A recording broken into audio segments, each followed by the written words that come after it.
Dear students, we will do module 57. This is about formats for computing long-term and short-term capital gain. So we will go into the details. Formats are two formats I will explain first. First format is format for computing short-term capital gain. Here you have to remember there is no indexation. So full value of consideration,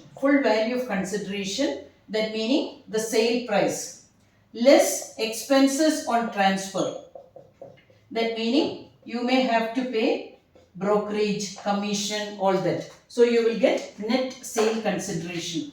Net sale consideration is this value. Now less two items you have to reduce. One is cost of acquisition. Cost of acquisition, that is nothing but the purchase price. Cost of acquisition. Then cost of improvement. These two values you have to add. Cost of improvement. So this, when you will reduce, you will get short-term capital gain.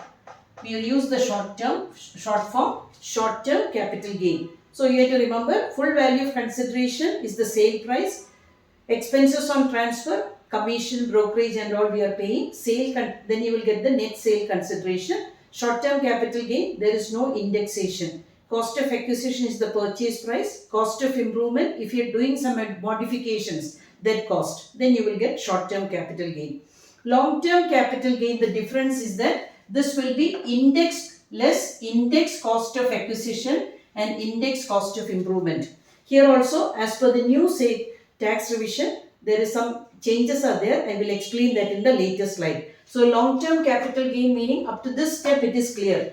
Full value of consideration, less expenses on transfer, you will get net sale consideration. Less index cost of acquisition and index cost of improvement. Then you will get long-term capital gain. Long-term capital gain. This is the computation formats. So first problem we will do. Compute the nature of profit or loss accruing to the assessee Mr. A for the assessment year 25-26. First is, he purchased a residential house on 15th June 2020 and sold it on 21st September 2024. You have to make a statement with serial number, name of asset, period of holding, duration of holding, short-term capital gain or long-term capital gain. 2 points are important. Listed securities.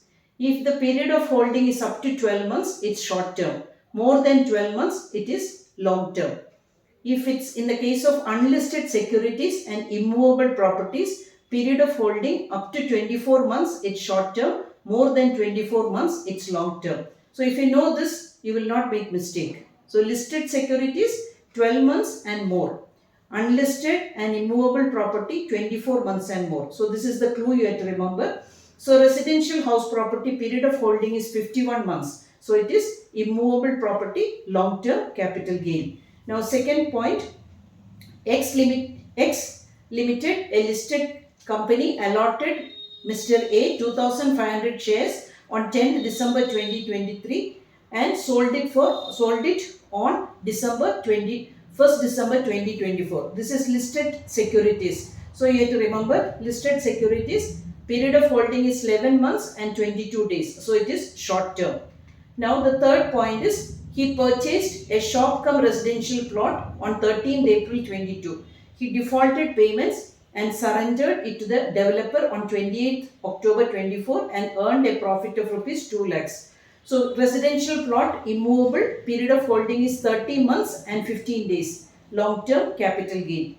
Now fourth one is, he purchased shares of an unlisted company on 10th October 23 and sold it on 10th November 24 and earned a profit of 24,000. So this is unlisted shares. You have to remember, if it's up to 24 months, it is short term. So here the period of holding is only 13 months, it is short term. Now, his share in the ancestral property received on 15th October 2020 is surrendered to his elder brother on 15th October 24 for 10 lakhs. So here you have to remember, it's ancestral property, immovable property, it's 48 months. So it's more than 24 months, it's long-term capital gain. Now the next one, he purchased a residential plot on 20th April 23 and sold the same on 30th March 24 for a profit of rupees 6 lakhs. So it's a residential plot, immovable property, period of holding is 11 months, so it is short term. So this is how you calculate. Now indexation of capital asset for long term capital gain. As per the new tax provision, some changes have come. Indexation benefit is available only for capital asset transferred on or after. Indexation benefit is not available. You have to remember, two provisions are there. One is not available, one is available. Not available for capital assets transferred on or after 23/7/24.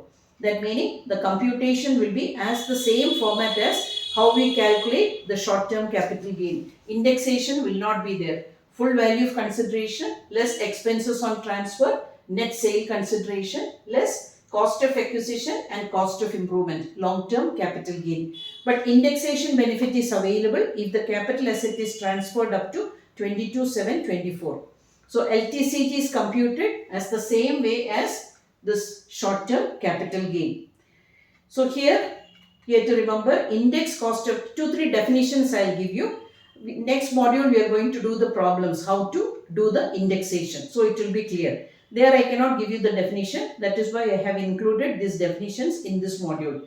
Index cost of acquisition means an amount which bears to the cost of acquisition in the same proportion as cost of inflation index for the first year in which asset was held by the assessee or for the year beginning on the first day of April 2001, whichever is later. So indexation is starting from 2001 onwards. So here if you purchase the asset in 2010, now if you are selling in 2025, the inflation factor we are considering. That is the simple meaning of indexation.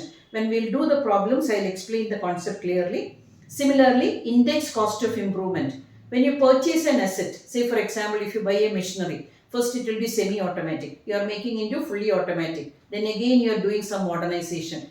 If you are keeping the asset for 15 years, every 2 or 3 years you will be doing some improvement to the asset.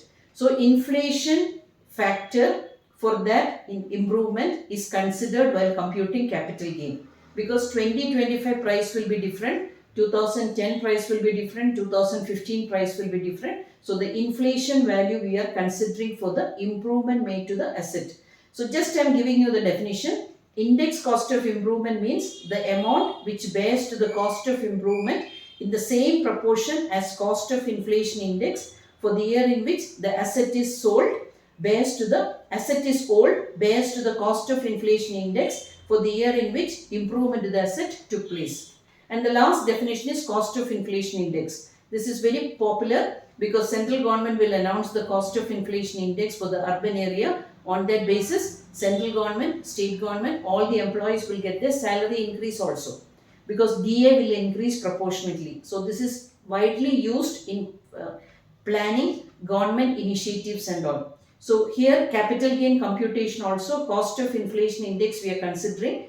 The definition is cost of inflation index means in relation to a previous year means such index as the central government may having regard to 75% of average rise in the consumer price index for urban for immediately preceding previous year to such previous year by notification in the official gazette, especially in this behalf. Always whenever cost of inflation index is announced by the central government, it will be coming as an official information through announcement in the official gazette. So it will become a public document and all the policy decisions will change accordingly. So always the inflation index value we need for computation will be given in the problem, but two values you have to remember. It's very easy to remember. The initial year, that is 2001 to 2002 is 100. That is we call this the base year. Second is for the 24-25 assessment year, the inflation index is 363. These two values you have to remember. Other values will be given in the question. Then we can compute the capital gain. So this is what I wanted to explain in this module. Happy learning. Thank you.